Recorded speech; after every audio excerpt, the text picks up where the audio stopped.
Moin Moin. Das letzte Video in diesem Jahr und heute geht es um ein Thema im Bereich, muss man das haben oder muss man nicht haben. Und zwar wird es heute alles um den Loxone Home Server sich drehen. Warum und weshalb ich mich für diesen Weg entschieden habe und was Vor- und Nachteile sind, das möchte ich jetzt in diesem Video alles erwähnen. Da es in den letzten Monaten vereinzelt dazu Fragen gab. Hallo Jackie.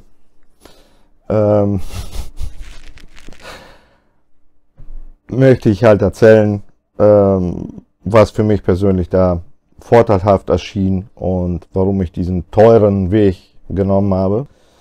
Fangen wir an bei der Bedienung, und zwar fand ich das sehr lukrativ und sehr sympathisch, dass man nicht viele verschiedene Panels von verschiedenen Herstellern, am besten einen in Silber, den zweiten in Schwarz und den dritten in Rot irgendwo anbringen muss, sondern man hat eine Bedienfläche, die man auf einem Android oder auf dem iPhone zur Verfügung stehen hat, und aus dieser Bedienfläche kann man alle Komponenten steuern. Was heißt alle Komponenten? Also ich kann zum Beispiel jetzt momentan ist das so weit angeschlossen, dass die ganzen Lichtkreise über den Home Server laufen. Was dazu kommt in der Zukunft, dass die Klimaanlage daraus oder beziehungsweise, dass man mit derselben App auch die Klimaanlage aus- und einschalten kann, genauso wie die beiden Heizungen. Das ist alles soweit machbar. Der zweite Vorteil für mich ist einfach, dass ich, wenn ich vom LKW entfernt bin, nachgucken kann, wie warm ist es drin. Ich habe einen Hund mit. Und da möchte ich halt auch von unterwegs reagieren können, ob ich eine Klimaanlage einschalte oder beziehungsweise die Heizung einschalte.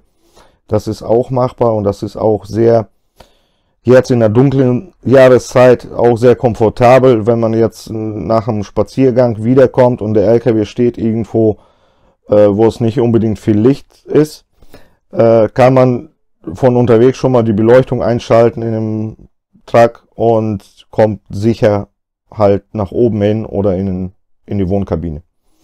Das nutze ich auch momentan sehr häufig. Wie gesagt, um 17 Uhr ist es meistens schon dunkel und da gewöhnt man sich schneller dran, als man denkt. Ob man so ein Ding haben muss, definitiv nicht. Es geht auch anders mit analogen Schaltern, mit Herstellern von Bedienpanels, also rein analog oder auch digital, allerdings von anderen Herstellern, aber für mich war Loxone einfach so weit interessant oder deswegen interessant, weil ich halt auch Fremdanbieter mit steuern kann, was nicht unbedingt eine Besteuerung von der Konkurrenzfirma mit unterstützt. Ich werde mal in diesem Video auch ein paar Screenshots einblenden, also die ganze Elektronik zum Beispiel, also Solarleistung, die Verbräuche auf 230 Volt Seite, das ist mittlerweile auch in dem Server integriert.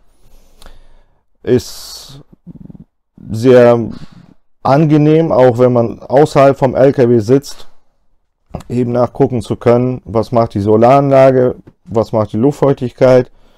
Da sind so Stärken, die in diesem Wohnmobil mich jetzt gerade so ein bisschen begeistern und auch faszinieren.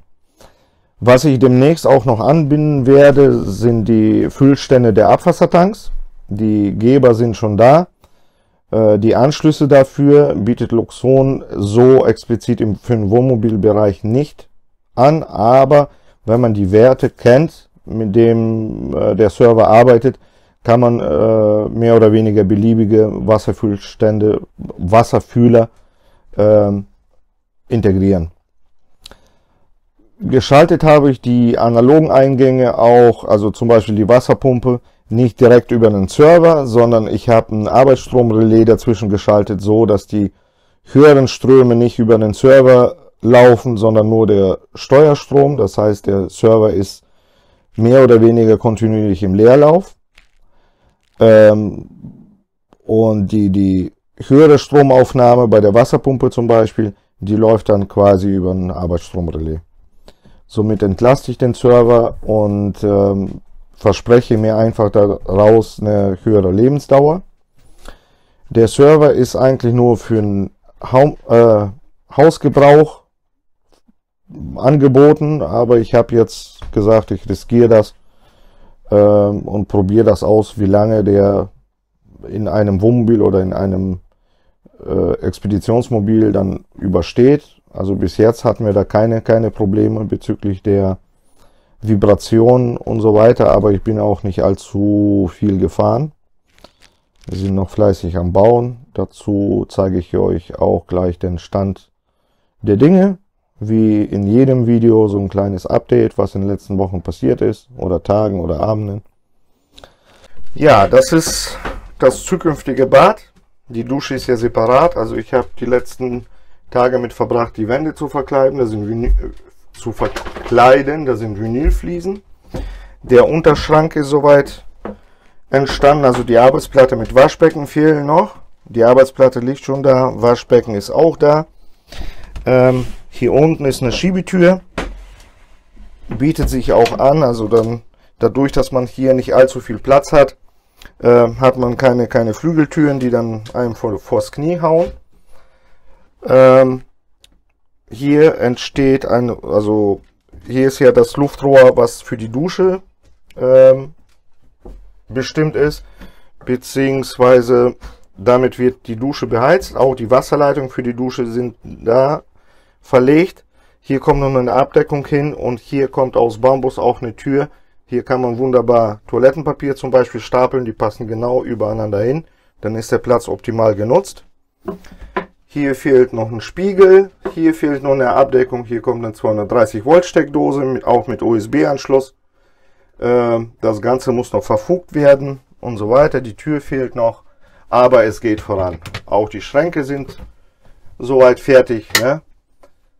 Auch mit demselben System wie die Küchenschränke und wie die Schränke im Schlafzimmer. Ne, das funktioniert. Stauraum gewonnen. Insofern bin ich super zufrieden. Und im nächsten Jahr geht es dann hier weiter. Ja, zunehmend war auch die Frage gestellt worden, was machst du denn, wenn du kein Internet hast? Funktioniert das Ganze denn? Ja, tut es. Und zwar hat der Server an sich ein eigenes WLAN-Netz. Das heißt, alle Geräte, die ich mit dem Server verbunden habe, die kann ich genauso bedienen. Muss mich natürlich aber dabei in dem WLAN-Netz des Servers befinden. Das heißt, wenn ich kein Internet habe, dann kann ich nicht das Ganze fernsteuern, sondern nur aus dem, ja, ich sag mal 10 Meter im Umkreis vom LKW befindbar, kann ich dann die ganzen Verbraucher ein- und ausschalten. Was auch sehr angenehm ist, das ist die Einstellmöglichkeit beim Licht, also bei der Lichtstärke. Man kann beliebige Dimmstufen einstellen, also von 1 bis 99. Und ich habe jetzt zum Beispiel bei der Küchenzeile habe ich jetzt 3 Stufen eingestellt. Das ist je nachdem, ob man jetzt kocht oder ob man mit mehreren Leuten sich hier befindet oder halt abends alleine sitzt, nutzt man das schon sehr gerne. Und dazu muss man ja im Grunde genommen noch nicht mal aufstehen, weil ich kann das von meinem Laptop schalten, ich kann das von meinem Handy schalten, ich kann das von einem Pad schalten, aber auch es werden insgesamt 2 Schalter installiert. Einer ist schon im Schlafzimmer. Pro Schalter sind 5 Funktionen möglich, also das ist ein 5-fach-Schalter, die kann man auch beliebig belegen und ein Schalter kommt hier im Eingangsbereich noch über mir in den Schrank. So kann man auch, ich sag mal, wenn man jetzt kein Handy in der Hand hat, auch das Ganze mehr oder weniger manuell schalten. Ja. Nachteile bei der ganzen Geschichte ist natürlich der Preis. Ist nicht unerheblich, also der Server alleine, der liegt schon bei 600 Euro. Ich glaube sogar etwas drüber. Die ganzen Lichtextensions, die dazugekommen sind, also ich habe hier 2, also 8 Lichtkreise verbaut, sind jederzeit erweiterbar, aber kosten natürlich auch dementsprechend Geld. Das ist so der Nachteil bei dem Server. Und ja, die Programmierung, wenn man sich da nicht mit befasst, ist auch nicht mal eben so, sondern da sollte man sich schon wirklich Gedanken zu machen und auch das eine oder andere Video mal sich reinziehen, wie man was programmiert. Die Möglichkeiten sind schlichtweg unbegrenzt. Also man kann sogar eine Videoüberwachung mit verbinden. Man kann Türspion mit verbinden, Bewegungsmelder und. Bei der Klimaanlage zum Beispiel, die ist, meine Truma Klimaanlage, die ist Infrarot gesteuert. Da gibt es von Loxon Infrarot-Adapter, der quasi die Fernbedienung der originalen oder die originale Fernbedienung simuliert. Das heißt, die wichtigsten Funktionen, die werden dann eingespeichert und dann per Knopfdruck in der App simuliert das magische Auge oder beziehungsweise dieser Infrarotsender von Loxon die Originalfernbedienung oder das Signal von der Originalfernbedienung. Somit entfallen schon mal Kabel und ist recht einfach zu installieren. Ja, das ist erstmal das Thema Loxon und ich würde sagen, guten Rutsch ins Jahr 2022 euch allen.